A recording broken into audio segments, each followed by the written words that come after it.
What is up, crypto community? Welcome back to another video. Thank you for joining me. A Ripple co-founder did something absolutely blasphemous, but why it shouldn't be surprising, why the market is down, and why this Ripple stablecoin is an absolute game changer. So first off, Bitcoin's sitting around 54K, did have a little bit of a correction, and that's because US jobs data and a fear of a tech bubble.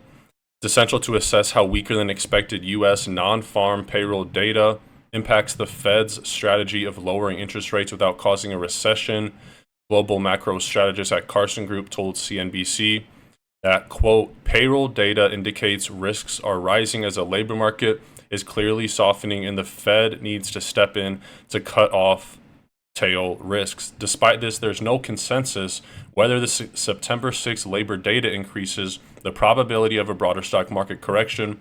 However, the CME FedWatch tool suggests that the odds of a 0.5% rate cut in September has risen. And the market was absolutely decimated this week. Let me find it. $1.8 trillion wiped out from the US stock market in the first week of September. And when it comes to cryptos, September is typically a red month. Cointelegraph says crypto market enters extreme fear zone as analysts warn of Bitcoin below 52K. Keep in mind, Bitcoin did in the early hours of Friday morning, did touch 52.5K. They cite the Crypto Fear and Greed Index, a multifactorial measure of crypto market sentiment. It fell to a 1 month low of 22, last seen at the beginning of August. So we're now in the extreme fear range. When this number is closer to 100, it's extreme greed. During the mining ban for Bitcoin in China, the index dropped to 10%. The maximum dropped to 6%. This occurred during the Terra Luna crash. Okay, so typically you want to buy when there's greediness, or you want to sell when there's greediness. You want to buy when we're in the fear zone, and we're currently in that fear zone. Now, what did this Ripple co-founder do? Chris Larsen signed a letter endorsing Kamala Harris for president. Now, if you're outside of the United States, politics aside, some of the policies that Kamala Harris has endorsed is a tax on unrealized gains, a higher income tax, and she's even speculating on having Gary Gensler as her Secretary of the Treasury. Chris Larsen, executive at Ripple, signed a letter endorsing Harris for president. It cited a report signed by 88 corporate leaders in the U.S. and other prominent signees, including co-founder and CEO of the company Box, Yelp CEO, Snap CEO, and former 21st Century Fox CEO. All right, so why is the guy who was sued, right? Chris Larsen was named with Brad Garlinghouse in this Ripple lawsuit by Gary Gensler, who was attacking Ripple with this regulation by enforcement approach, and now he's endorsing Harris for president. But this should not really be surprising. Edward Farina posts, Chris Larsen, Ripple's executive chair and co-founder, is featured as a member of the IMF's high-level advisory group on finance and technology. Additionally, Chris is also a member of the World Economic Forum. We all know about the World Economic Forum and their agenda, and people are surprised he follows the agenda. So someone who's very intertwined with these BlackRock, World Economic Forum, IMF, global financial entities, it's not surprising to see this when you look at it from that angle, but it is kind of crazy. She's endorsing Gary Gensler, and he's endorsing her. Very backwards. We talked about this recently. There's no plans for a Ripple IPO in the US, and Ripple CEO Brad Garlinghouse is actually encouraging entrepreneurs in the crypto space to not incorporate in the United States. He says the SEC approved Coinbase going public in the US, and now the SEC is suing Coinbase for the same things that they approved for them to go public with. All right, in the past, we did see Brad Garlinghouse talking about going public, and they're headquartered in the USA, but it looks like unless there's drastic changes in the next few years, this is not going to be happening. It's not about timing the market, it's about how much time you spend in the market, guys. In XRP, it's not about how much you invest, it's how patient you are. And you could say the same for almost any investment.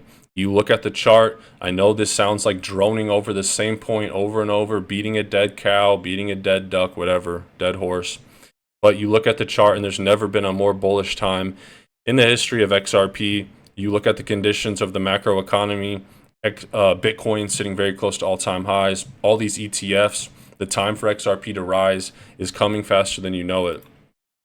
And BitTrue, one of the biggest crypto exchanges, says study XRP, pointing finger towards you. Smoke says exchanges know something is coming, the coordination. I want to talk about this Ripple stablecoin and why it's such a big thing. But first, if you guys want $41 for free to buy some more XRP, sign up with Webull. It's one of the biggest stock platforms in the world. They're just trying to get you on their platform and hope you make it your full-time stock platform. You don't have to do that. Just deposit 1 penny. You're guaranteed $41 in free stocks. Sell your stocks, close your account, do whatever you want with that 41 bucks. And if you want a spot to get XRP or Flare, I recommend Uphold. It's sleek, it's simple, it's secure. It's where I get my XRP daily. You can find Uphold and Webull in the video description below. So let's talk about the biggest stablecoin.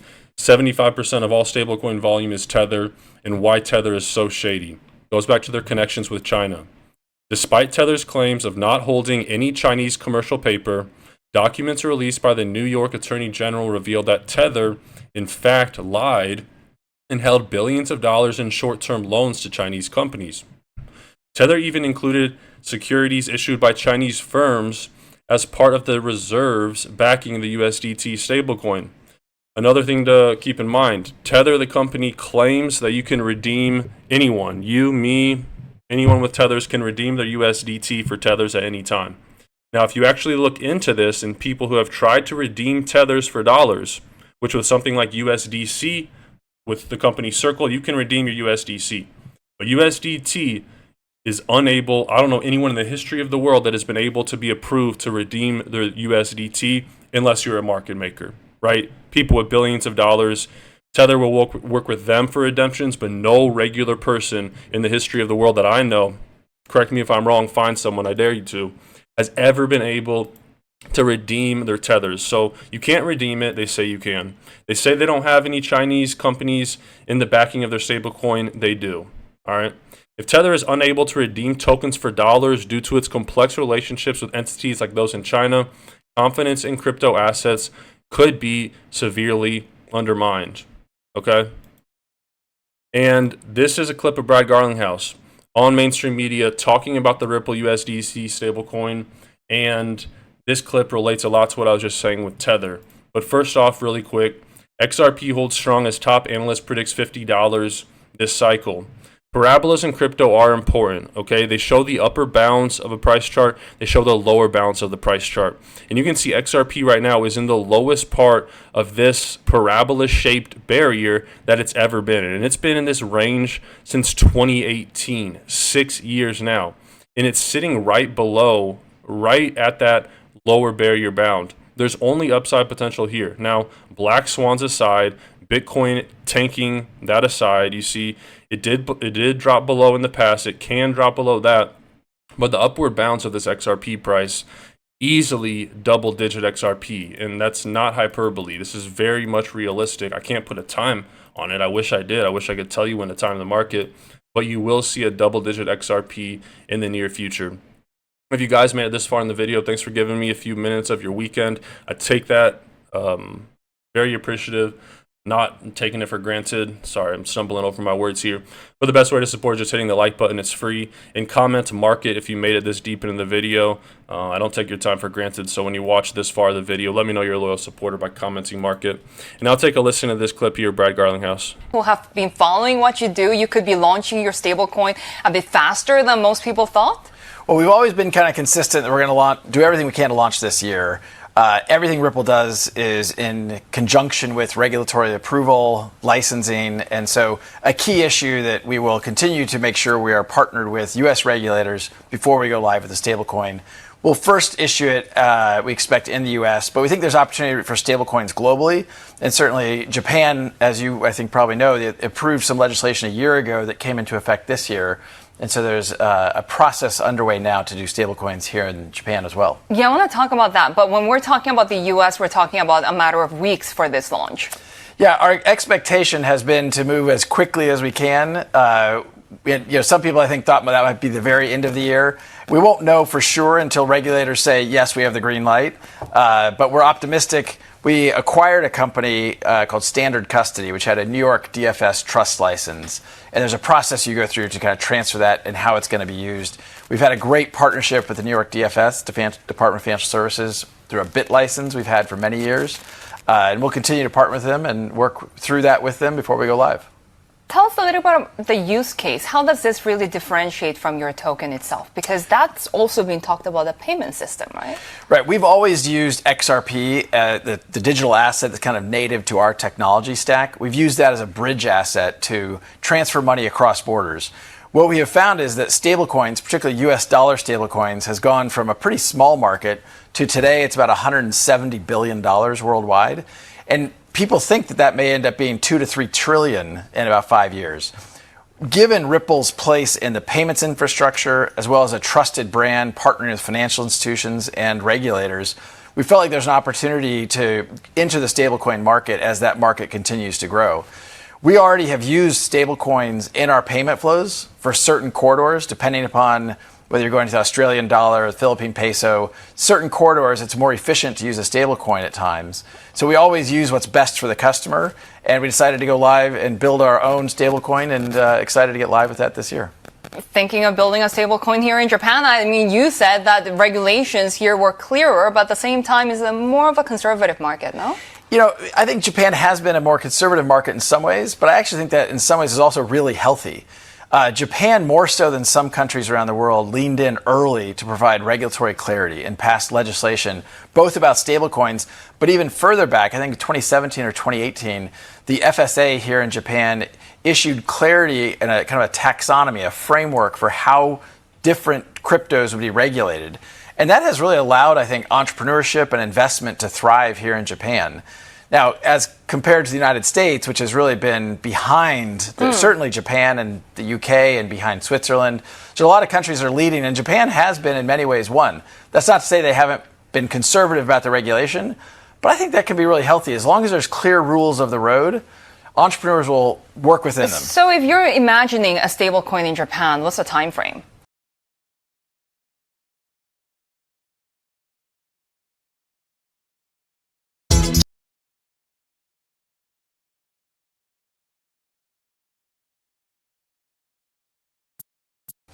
Well, I think right now Ripple in particular is focused on let's get live with the US dollar stablecoin. Okay. But I think there will be, people will want to hold yen stablecoins, and I think that's only a matter of time.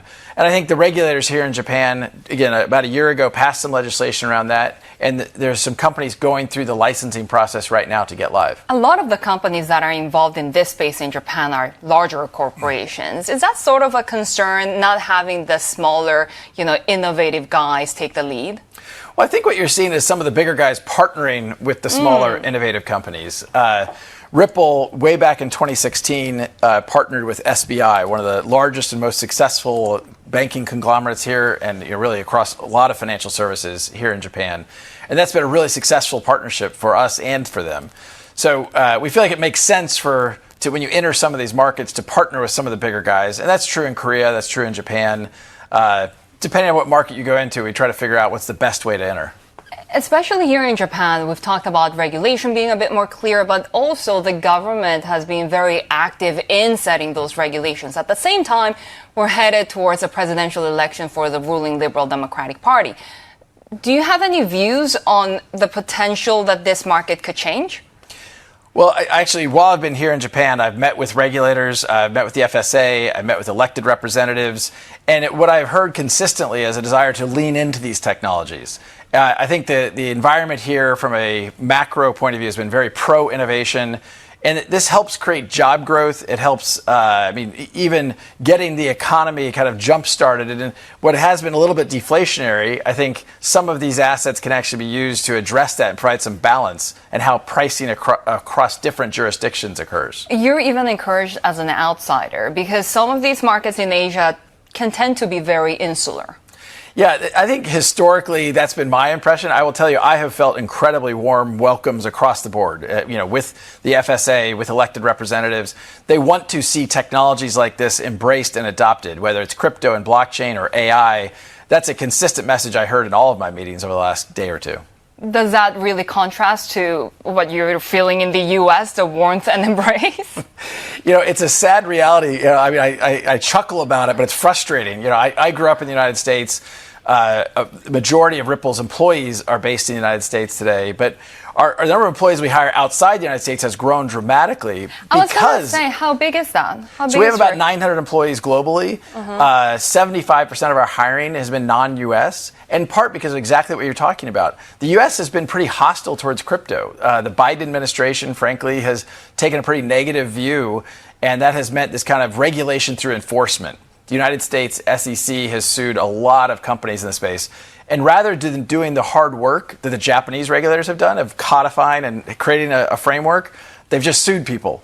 That's not a really great way to regulate an industry. Do you think that would change if we have the more overtly crypto-friendly Trump administration coming back in? Well, I don't know who's going to win. I think regardless of who wins, you're going to see new leadership at the United States Securities and Exchange Commission. And that will be, I think, an important changing of the guard. Now, Trump and the Republicans clearly have leaned into being very pro-crypto. I view crypto and blockchain as a very bipartisan.